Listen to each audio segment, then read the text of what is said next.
Hey there, I'm Dr. V, CEO and Chief NP Coach here at The Clinician Life. I am so excited you're here. On this channel, I help nurse practitioners become the nurse practitioners everyone wants to hire and work with. In today's video, we're going to be talking about how to do market research for an NP salary. I chose this topic because I think it's really important for all of us collectively to understand our value and our worth. So let's get into the video.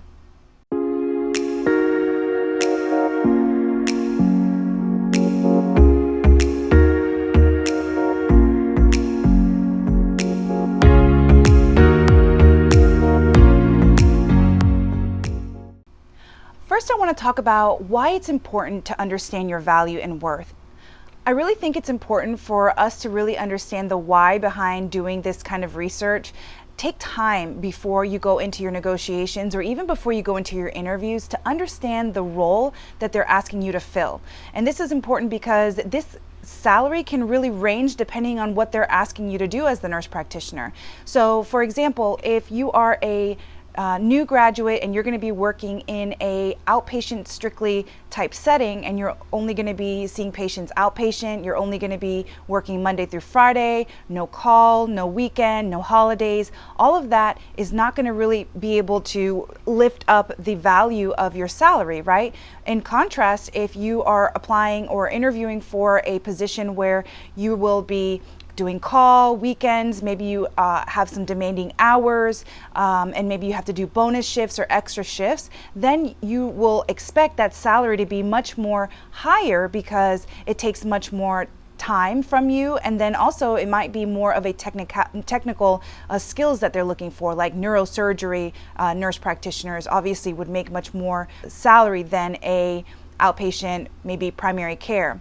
Now, to understand what that range is, really you have to start off by doing your research on different types of salary surveys that they have done. There's different organizations that have done these surveys that they send out often yearly, and when they do that, all nurse practitioners end up writing in their salary and they submit it, and then they can calculate percentages and things like that.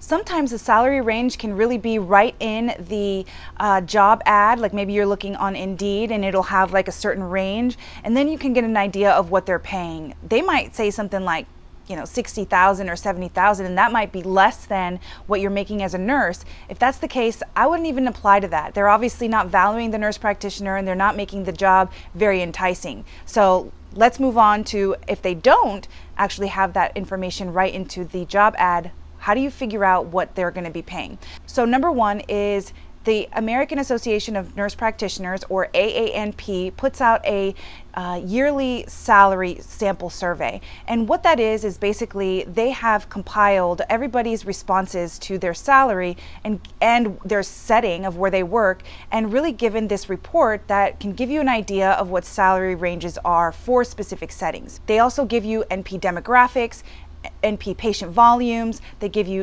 what kind of services the nurse practitioners actually provide.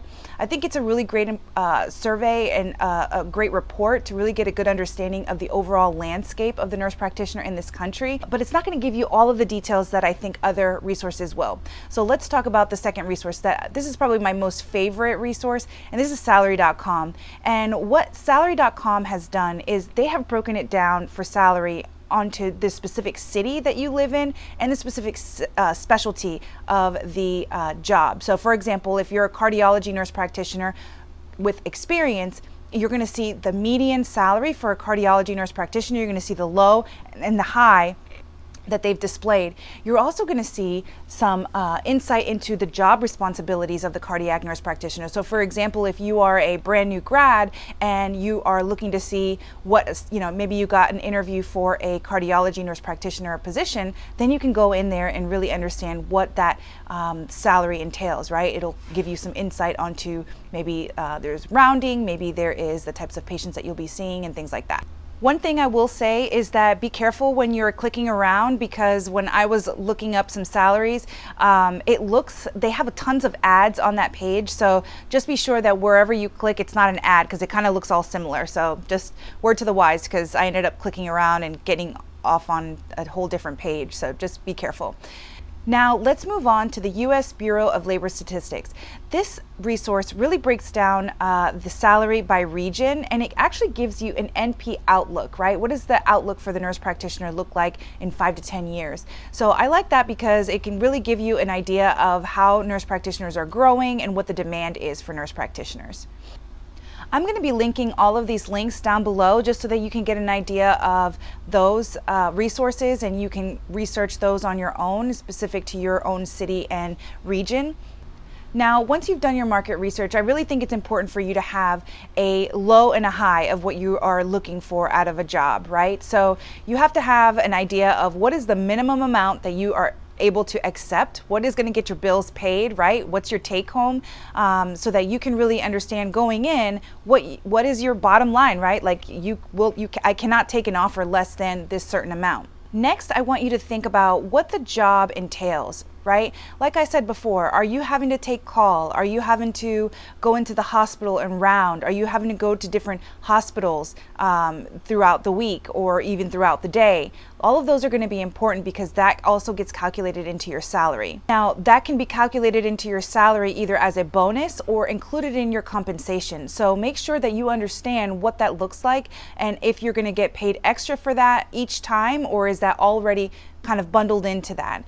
I also want you to consider the whole compensation package, right? What does the PTO look like? What does the 401k matching look like? Are they offering those benefits? Because, it depends on your own lifestyle and what you will and won't accept, right? So for example, maybe you're a single mother and you really have to have PTO or the flexibility of being able to take time off if maybe your kids are sick. Then the PTO and sick time is going to be a really important aspect of that compensation package. But maybe you're a single person and you are like all about work and you really do want to maximize your salary, then you're going to be more interested in the salary and you're going to be much more interested in the bonus structure.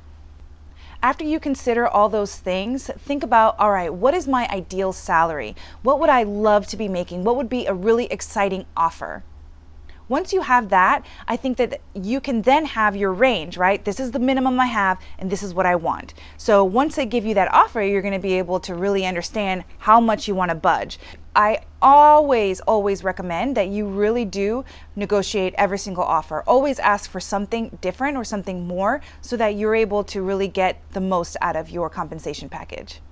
Now, they may throw you a curveball and ask you about your salary requirements in the interview, and you may or may not feel comfortable answering that. And if you don't feel comfortable answering that at the interview, then what you can really say is, look, I'd really like to understand more about this position before I can really gauge a value of it, right? So maybe ask them to shadow or really for you to understand exactly what is going to be required of you in that position so that you can really give that number later on. That's a way to kind of deflect or defer that answer. But if you have done your research and you're ready to talk about it, then absolutely you can talk about it during the interview.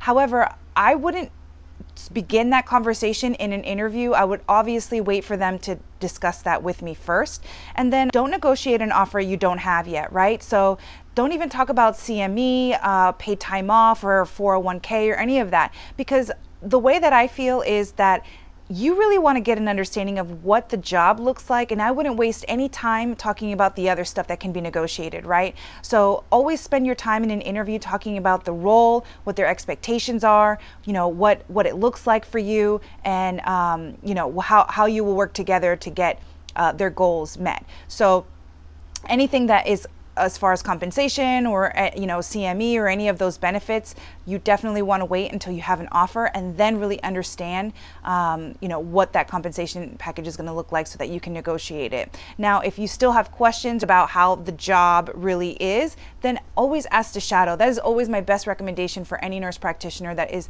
looking for a job, experienced or not experienced. Even if it's just an hour of being a fly on the wall, you can get so much information about how people work together, what the environment looks like. Is it high stress, or are people working collaboratively and as a team to really take care of patients? So always shadow if you can. If you cannot shadow, then I would always ask them, please walk through a typical day of a provider in the practice so that you can get an idea of what that looks like. Now, I know this can be a lot to consider for each specific job that you apply for or interview with. That's why I created the Nurse Practitioner Salary Search Checklist. You can find a link to it down below in the description so that you can get access to that and really use this for each job that you are negotiating. That's it for this video. I hope you enjoyed it. Please make sure to subscribe so you don't miss any videos. Make sure to like this if this provided value to you, and share it with anybody that you might feel would benefit from it.